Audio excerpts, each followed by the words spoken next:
gentlemen, this is another episode of Caribbean Current. This is Jason Skywalker. This is ToMeCaribbean.com's Caribbean Current. And as always, we're trying to educate people about things from the Caribbean culture, from one of the 35 countries, and just amazing things happening in the world. And I especially like to find things of excellence that represent our culture. So right about now, I have definitely the most amazing gymnast to represent Jamaica. I got introduced to her by seeing a video online. I was like, we have a gymnast that represents Jamaica? And she's wicked? So, you know, it was amazing to see her perform. We're gonna do some B-roll where you'll see her performing while we're doing this interview. But yo, ladies and gentlemen, I'd like to introduce you to Danusia Francis. Did I say it properly? Danusia, but yeah, thank you for that. Danusia Francis, I'm sorry, darling. That's all right. So first and foremost, big respect representing Jamaica. She has a good Jamaican flag on her shirt. You can see right there. Yeah. Mm-hmm. We call it Danusia. So right now, so you're not in Jamaica. Where are you now? So I'm in the UK. This is where I live and train. That's really well. You know, a lot of our athletes are there. By the way, Raheem Sterling does come from my neighborhood. Keep on telling people. I'm just saying. Wish he had played for Jamaica, but that's all right. That's okay. That's okay. Maybe Still one repping. day. Huh? Maybe one day. Hey, still repping excellence. Either way. Yeah. So tell us a little bit about your journey, I guess your family's journey coming to England and then you getting into gymnastics. So half my family's Polish and half my family's Jamaican. So my mum's Polish, my dad's Jamaican. So my parents are actually split up and I am definitely closer to my mum. No, that's all right. So actually with me representing Jamaica has actually been a really sort of cool journey to really discover my Jamaican heritage and just be really proud of it. I was always really proud of being Jamaican anyway, like seeing all the athletes every year in the Olympics, and just I always thought it was so cool, and I was the first to tell people that I'm Jamaican. And now to actually kind of be able to explore my roots more and just be more in touch with it throughout this process has been amazing. So don't really have a relationship with my dad, but when I reached out and got my citizenship and everything, I got in touch with some other family members. So unfortunately I lost one to COVID, one of the ones that I got close to. No. Yeah, so that was horrible, but it's been nice to get to know some family members on that side, and like I said, just get more in touch with my Jamaican side of my family. Well, you know, I don't know if your family has shared with you. Once we found out, the rest of us, we've all been very excited about you because, you know, you're following in the line of, you know, the bobsled team. We have an ice hockey team, you know, and we've had several bobsled teams actually. We even have two right now, women and men. So, and we're very proud of what you're doing. And then of course, how you do it with such excellence. So coming up, we don't normally see women or men of color in the realm of gymnastics. So what was that journey like, considering you don't appear as most gymnasts appear, like, you know, Nadia Comaneci, for example, is what people expect. So how did that journey go? I think I was quite lucky that from the age of 9, I trained in London. So if you were going to find more mixed race and black people, it was going to be in London rather than sort of northern parts of the country. So most of my friends I trained with, luckily, were black. So we kind of had our little camaraderie, and so I never kind of felt as an outsider in my training. But like you said, a lot of the role models growing up were white, and kind of you never really saw black gymnasts on the podium until recent years. So kind of just to come up through the ranks, and now to see very often, we've obviously got Simone Biles from America, who's the greatest of all time and always on the top of the podium. So now for myself, and I imagine all the young black gymnasts around the world, to constantly see black gymnasts at the top, it's incredible. And to kind of be a part of that movement, and also to bring in more countries, I think it's really, really cool, and it's amazing to be a part of it and see the direction it's moving in. Yeah, for real. Like honestly, I mean, I'm old enough to remember Nadia Comaneci. Like I'm that old. But but she was appealing because she was a little kid on this huge stage during the time of the Cold War. Like a lot of people don't like, she escaped the communists to be able to perform and do her thing. So there was this whole story around her that drew us in. But like he said, since then until Simone Biles and a couple others, we're like, gymnastics, like we ain't watching that. And so when you come along, it's like, for real, so you're not just a person of color, you're representing a country, although very popular, but not normally in the mix. Yeah. So that's wild. Now, tell us a little bit about your journey, competition-wise. You know, what made you decide to go from one level to one level? Because you're about to go to the Olympics, which is the highest stage. Tell us about coming up through the ranks and how you decided, okay, I can go to that next level. I can go to that. What was that journey like? So as soon as I started gymnastics at age 5, I loved it and kind of got talent scouted quite early on. And then when I was 9 years old, I had to go to boarding school because the gym that I was at that was near my mum's house was getting demolished and made into a car park. No. Yeah, and so I'd been offered this scholarship, but my mum didn't want me to go obviously at that young age, but I went for the trial, loved it, and I was like, yeah, let me go, like this is great. And I just was so obsessed with the sport, and obviously she knew I had talent, but she more just wanted me to do what I loved.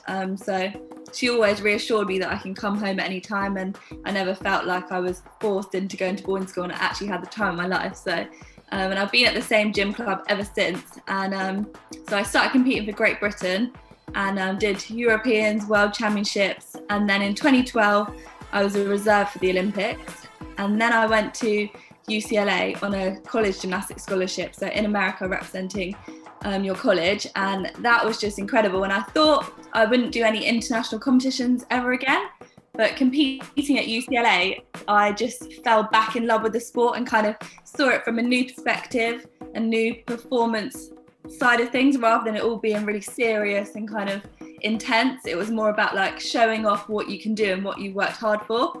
And also there, like I've always loved having curly hair and kind of embraced the things that made me stand out. So in my floor routines, I got to have some like choreography with my hair and stuff like that. And I just became like the best version of myself inside and outside the gym.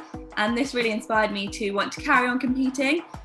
It wasn't really going to be feasible with Great Britain because I wasn't able to travel back for any of the squads or the competitions. So I looked into Poland and Jamaica. Like I mentioned, I'm half of each, and saw that another gymnast was competing for Jamaica. So reached out to them and then kind of started the process. And wait. So who's the gymnast that competed for Jamaica? Who's that? Tony Ann Williams. Tony Ann Williams. Okay. I need to look her up. Yeah. So so she was kind of like the first one, I'd say, and since then, like her mum as well has been quite a big part of it and building and just sort of getting our team together. So we've got a few boys and a few girls, and we've all done now Pan American Games together last year, and it's really cool because every time we step out on the international floor, we're making history. And after I did graduate from UCLA in 2016, I was ready to stop gymnastics at that point, and then I stopped for sort of a year and a half, and then just something inside me was like, I wanted to do the Olympics as a childhood dream, and then also kind of like looking into it further, just how amazing that could be for Jamaican gymnastics to go there and to continuously put us on the map, and just to show all the local gymnasts training in Jamaica too, like what's possible. And yeah, just to keep pushing it forward, because it takes the international people to kind of keep pushing it forward, help get the funding to allow the younger ones to blossom. So all of that's kind of like an added bonus. But yeah, 2019 I managed to qualify, so made my dream come true, and like I said, on the bigger picture, helping to just keep pushing the sport forward. That's absolutely amazing. Now, is there like a whole team going to represent Jamaica at the Olympics, or are you like the only one? So I'm the only one that's qualified. We don't have enough for a team at the moment. So at the World Championships, we had to compete. We competed at the same time, but kind of as individuals. Unfortunately, none of the boys qualified, and then only one girl can qualify. So obviously the top. Gentlemen, we need to step that up. Come on. Yeah. back in the 90s, the women were totally showing up the men in track and field. So saying this is nothing new. All right. So okay. All right. So okay. This is fascinating. So I mean, I'm learning more about this than I thought. I thought it was just you. So there's a whole infrastructure for Jamaican gymnastics, based on what you're saying. And if somebody, you're saying they raise money for them, somebody wants to donate to it, where's the website? Where do they go? So actually at the moment we're raising money to get some new crash mats for the national facility in Kingston. So if anyone just goes onto any of the social media, which is Gymnastics Jamaica, you'll find the links for that. And I've actually posted it on my Instagram as well. So just. And what is your Instagram? Danusia Francis. Yeah, so just have a look, and if you can donate anything, they just need some new mats because they just don't have the right quality of mats to help teach the young gymnasts the right skills. So you do lots of drills and everything. You might have to land on your back, and you need to have nice soft mats. Well, this is amazing. So, and I guess this is pretty. And I already knew that.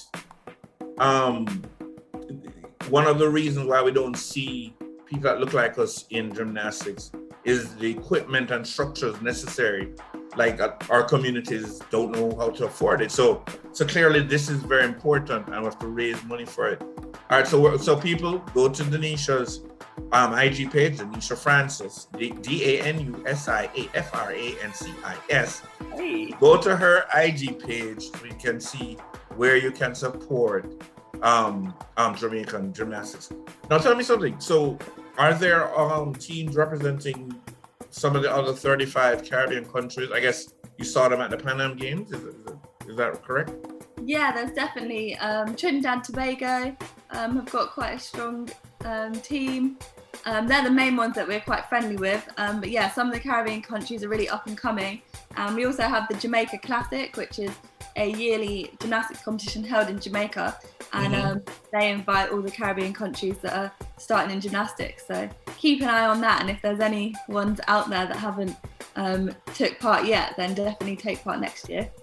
I mean, and yeah, and then of course Jamaica, we got Danusia, so we're just going to dominate. Dominate. That being said, so going to Olympics. Is there any other Caribbean nation that's sending a representative to the Olympics here, or you're the only one? Oh, I feel like surely there's probably got to be one or two if you think of women's and men's. I couldn't tell you off the top of my head. I'd have to look and get back to you. Yeah, I'd have to look. Producer, please look that up if we have any other Caribbean representative, please. Thank you. Okay. No, this is all fascinating because I didn't know any of this. Yeah, 100%. All right, so Danusia qualifies, which congratulations. I mean, that's just excellent right there. What are the routines that you'll be focusing on when you perform in the competition in the Olympics? I do artistic gymnastics, so there's 4 events for women, which is the vault, so you run up and then you just do like a single vault over the top, and then there's the bar, so we've got high bar and a low bar, and then the beam, the long plank of wood, right? The floor, the slightly sprung floor. So I'll be doing all 4 of them, and yeah, at the moment sort of getting through my routines and just building fitness for floor, and I got some new choreography during this extra year, so that was pretty good, and trying to do a new skill. So it is a really difficult skill, but if I can get it, it'll be really cool. Obviously I've got a routine without that skill, and then if I can add that in, that is for the bars, then that'll be incredible. That wow. Okay, so you're real. You're really the real deal here. Okay, all right. So, okay, I not gonna pretend like I even have that skill. Like, could never. Like, I remember when I first saw people doing this, and I'm like, how do they not break their bones? You must have injured yourself several times over the years. Yeah, I've had a few injuries, broken ribs, broken foot, broken wrist. I had an injury where my hamstring was like coming off the bone. Oh, that one was painful. Hold on, did you just say your hamstring was coming off the bone? Yeah. like right at the top of your leg. Oh, it hurt to walk and everything. That was intense. That's brutal. That's huge, unusual, cruel punishment. Oh. I agree. All right, so we have the competition coming up, but before we go to Olympics, I'm sure as you've been representing Jamaica since the Pan Am Games, right? That was the first time you represented Jamaica, right? Since 2015 World Championships. 2015 World Championship. So that's 6 years. So over these 6 years, what is that relationship between you and Jamaican people and government, or even Jamaican business? What has that been like? And yes, I'm alluding to this coffee that you keep on making a big deal. It's definitely just grown and grown. And I think a really cool turning point for me was this event that I did. It was here in London at the O2 Arena, and it was this sort of showcase about gymnastics, and we just put on these performances where there wasn't the same competition strict rules, and they wanted you to show off your personality and to engage with the crowd. And I think that's what us Jamaicans do best. So I kind of really pulled out all the stops and put on a good show, and kind of had a few routines that sort of went semi-viral. And that was when I got a lot of new followers from Jamaica and from the Caribbean. So now definitely when I post on Instagram, I've still got those followers, and they're always showing me so much love and support.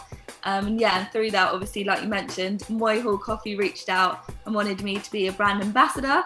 And that was just really cool too, because it's just that support, and you feel like you're just accepted and just, like I said, supported. And that's all you can ask for when you're working day in, day out. Hi, I'm Danusia Francis, and I'm a Moy Hall Estate Coffee brand ambassador.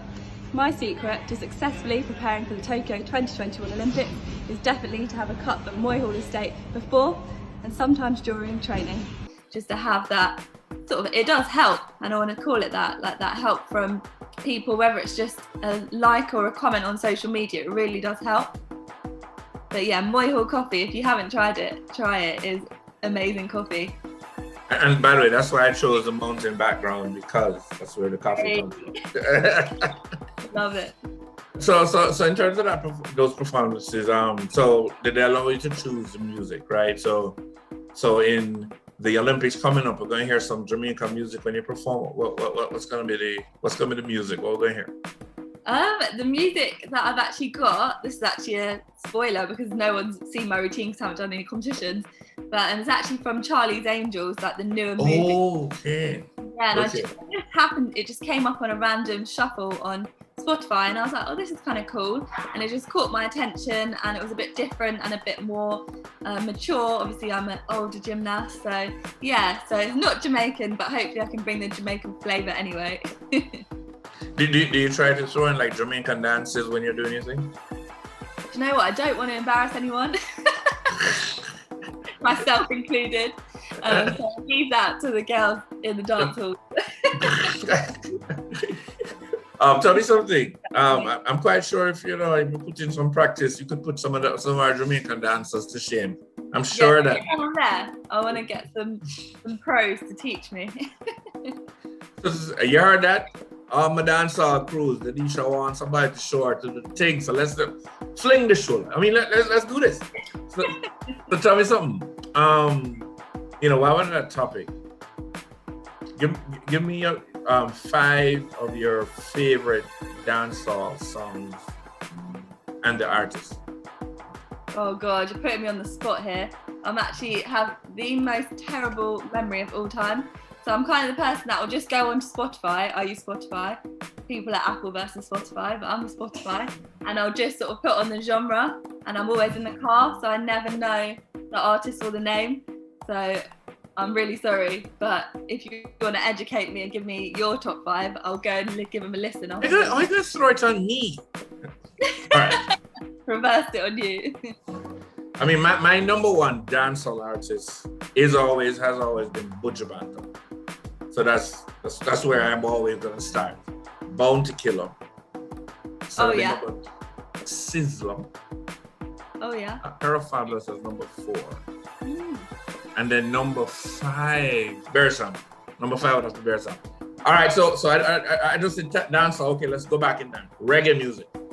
Top 5 reggae artists. You got to say Bob Marley. You got to. Then do we count Sean Paul as reggae? That's dancehall. Okay, put him back in dancehall. You're gonna need to educate me again. I think. Do you know Dennis Brown? No. He's the crown prince of reggae. Dennis Brown. Dennis Brown. You start making. The thing with Bob, you can cheat and say Peter Tosh, because Bob Marley and Peter Tosh are in. Okay. I did actually see Ziggy Marley as well. He came. Ziggy, that's reggae as well. So if I was to give you a suggestion, I would say. Yeah. Definitely check out Bob Marley, of course. Peter Tosh, Dennis Brown, who's the crown prince of reggae. By the way, Dennis Brown has made the most albums of any artist in reggae music. Definitely Third World. Definitely Inner Circle. Definitely Jimmy Cliff. That's a royalty of reggae music. You know, Gregory Isaacs. I'm gonna send all that to you. So Definitely. I'll listen to it all through Tokyo Olympics. Get me in the right mood. All right. Let's go into your realm. Your realm is definitely athletes. So, yeah. Who are your favorite Jamaican athletes of all time? Oh, Usain Bolt, of course. Yeah, Safa Powell. I just think obviously you just go straight to track and field, don't you? I mean, you can do football. You have Raheem Sterling in football. Unless you're not a Man City fan. I'm just not a big football fan, honestly.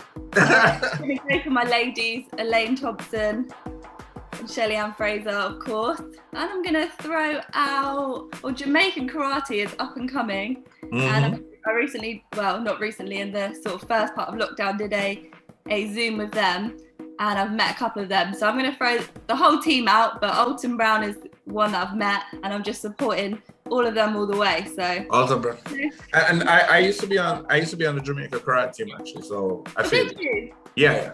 Amazing. Back in 1989. Yes, I'm old. Sincerely. All right, so that's some good choices.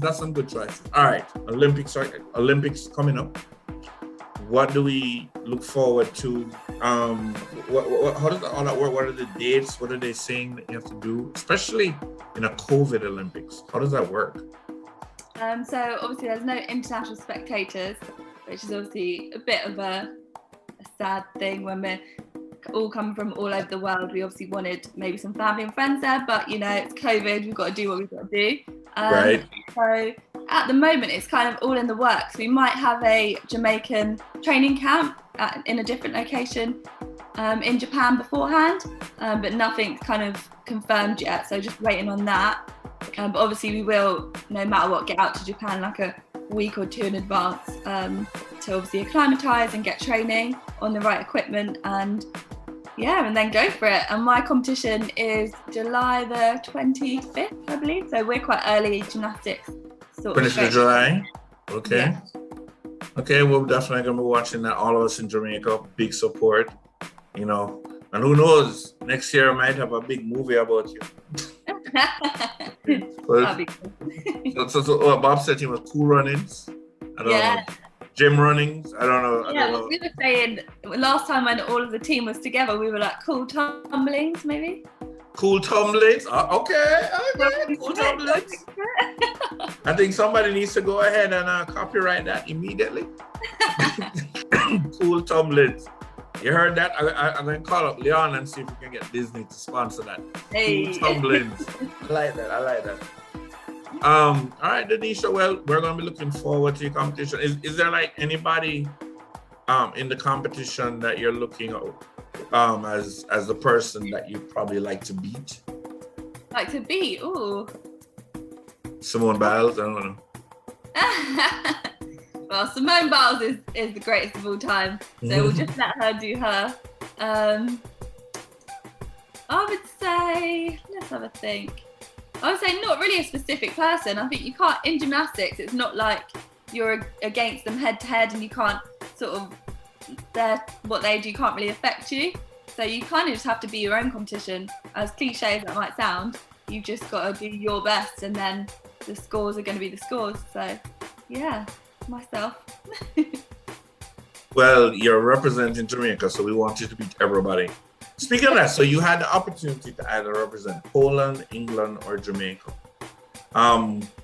So your mom wasn't disappointed that you didn't choose Poland? I think she probably was a little bit, but she also kind of I think she saw that how much more I would fit in as a Jamaican athlete. I speak a tiny bit of Polish, and I mean, like we've kind of said before, if you picture a Polish athlete, not that it matters, but you probably wouldn't picture me, whereas I think if you picture a Jamaican athlete, it makes a lot more sense. And just kind of my personality and how I do my gymnastics, it just all made more sense to her and to me. So she was supportive. And what was that like, you know, coming to the Jamaicans? Like, you had to go to the Jamaican High Commission in London. Like, what was the response like, you know, with the Jamaican Olympic team? Well, how did that even go? I think the more and more I proved myself, the more welcoming it's become. I would never say it wasn't welcome, but obviously once you prove yourself, everyone's like, oh, okay, and then they start to cheer you on. Whereas before it was like, yeah, welcome, and now it's actually like, welcome, like let's go kind of thing. So before they're like, I wonder if she's any good. Yeah. Let's see. Oh, she's good. Yeah. Gotcha. And like we went out to Pan American Games, like some of the other sports and some of the JOA staff came to watch, and that was just so cool and so nice. And yeah, it's just, I'm really excited to go again and kind of how Pan American Games was, be a part of the bigger team Jamaica rather than, obviously it's lovely when it's just gymnastics, but it's so cool to be a part of the whole team. Excellent. So what part of Jamaica does your family live? St. Thomas.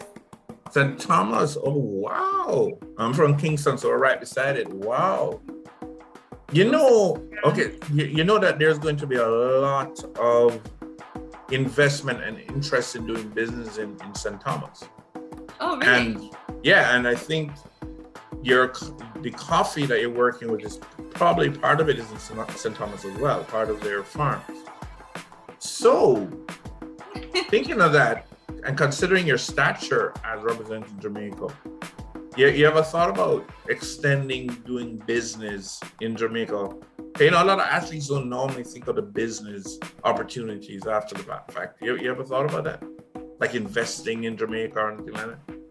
Not necessarily investing in business, but definitely in gymnastics. I want to come over and do a bit of coaching and just obviously just even being a presence there and just kind of inspiring the girls and the boys that are doing gymnastics there. So I think that's probably where my first moves over there would be, but maybe down the line.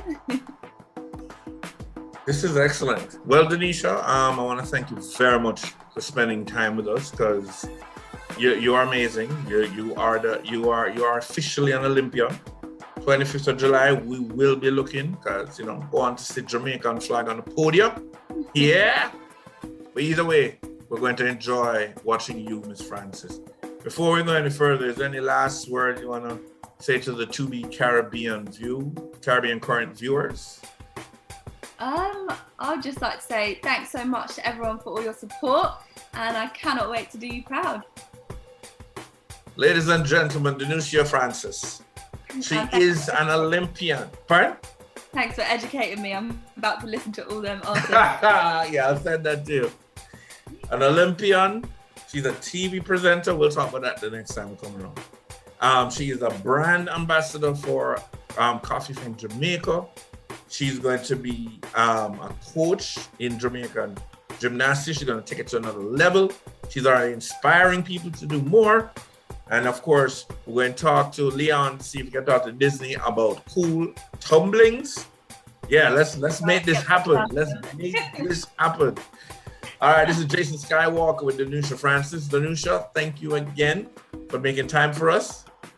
And we're going to be watching you, and we're going to be cheering you in the Olympics, all right? Thank you so much, Jason. You're very welcome. Jason Skywalker, Danusia Francis, Caribbean Current. Big up, everybody.